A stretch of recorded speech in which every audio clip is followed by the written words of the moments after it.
one of the things I think that is often misunderstood when it comes to Calvinism or Reformed theology, while it could be because there are some people who don't understand Calvinism that claim to be Calvinist and they will teach these things, we don't believe that man doesn't have a will or that man doesn't make choices.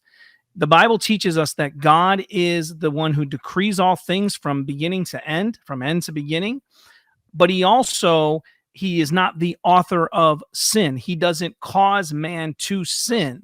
So you're trying to reconcile these things in Scripture. And so while God is the one who decrees, has a purpose and plan that he has set forth before the foundation of the world, this is what the decree is meaning, that he has this purpose, this plan that he has set forth before the foundation of the world.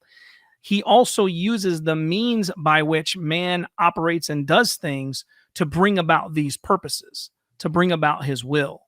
And it's this divine will. We see this in our confession, which is a confession, but it's based upon the Scriptures to teach about God's decree. But it is that man does make choices. This is why man is responsible.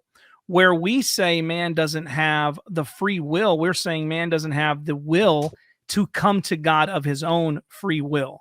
And the Bible tells us that. When you look at John 1:12, it says, all who did receive him, he gave the right to become children of God. And then it goes on in verse 13, and it says, it's not of the bloodline, so it's not being born of Abraham that makes you a child of God. And then it says it's not the will of the flesh, which means it's not by your works. It's not by you trying to earn it and achieve it. And then it says it's not by the will of man, but it's of God. It's this, when we get to John, this is chapter 1, he says this is a move of God. You get to John chapter 3, the Bible tells us that that which is born of flesh is flesh, that which is born of the Spirit is spirit.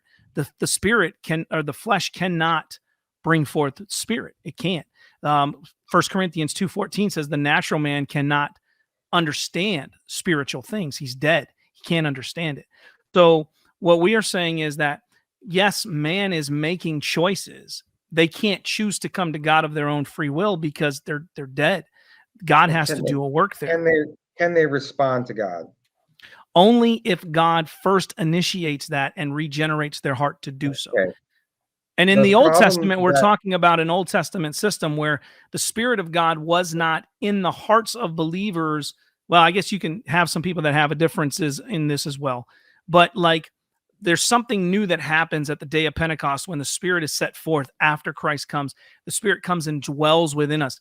Whereas in the Old Testament, this is why David says, take not your spirit from me, because the Spirit would be upon them for them to do those acts, for them to respond humbly before God, because an unregenerate man won't do that apart from the Spirit of God working in him, because the total depravity didn't change in the Old Testament or the New Testament.